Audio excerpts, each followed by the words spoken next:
అరే భయ్, నేనే తెలంగాణ తెచ్చిన ఢిల్లీ మెడలుంచి సాగునట్లు తలబెట్టి వచ్చిన చేసినట్లు తెలంగాణలో ఎవ్వరు చేయలే.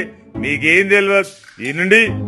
అవు సారు, నువ్వు పార్టీ పెట్టి 25 ఏళ్ళు అయింది కదా, అండ్ల 10 ఏళ్ళు అధికారం నువ్వే ఎలగబెడితివి. దళితులకు 3 ఎకరాల భూమి ఎటువాయే? నీళ్లు నిధులు నియామకాల కోసమే తెలంగాణ వచ్చింది కదా. 10 ఏళ్లలో నువ్వెన్ని ఉద్యోగాలు ఇచ్చినావు? ఓహో, నీ కుటుంబానికి ఎన్ని ఉద్యోగాలున్నా సరిపోకపోయాయి. పేపర్ల లీకేజీల సంగతి ఏంది? ఇప్పుడేమో మళ్ళా అధికారంలోకి అంతా అంటావు. మీరిద్దరు ఊకోండ్రి. దళితులకు భూమి, పోరగాళ్లకు ఉద్యోగాల సంగతి ఏందో గాని ఉండేటందుకు ఇల్లు కూడా ఇయ్యలే. 2 సార్ల ప్రచారానికి వచ్చిర్రు.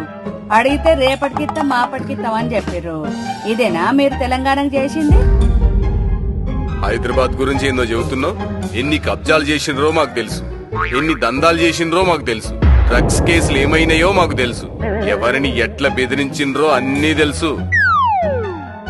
అవు సారు, నువ్వే తెలంగాణ జాతిపిత అంటావుగా. పేదలకు, పేదోళ్ల బిడ్డలుండే హాస్టళ్లకు సన్నబియ్యం ఇచ్చేటందుకు కూడా నీకు మనసు రాకపాయి. ఓహో, నువ్వే వరి పంటెత్త ఊరి అన్నావు కదా, మర్చిపోయినా మళ్ళా యాదకొచ్చింది. ఇవన్నీ కాదు, ప్రజాపాలన ఏందో చూడాలంటే నువ్వు ఫామ్ హౌస్ లకి వెళ్ళి బయటికి రా. సీఎం రేవంత్ రెడ్డి ఎంత మంచిగా చేస్తుండో నీకే తెలుస్తది. సీఎం రేవంత్ రెడ్డి ఏం సీఎం ఆగుర్రి. సిగ్గుండాలి కేసీఆర్.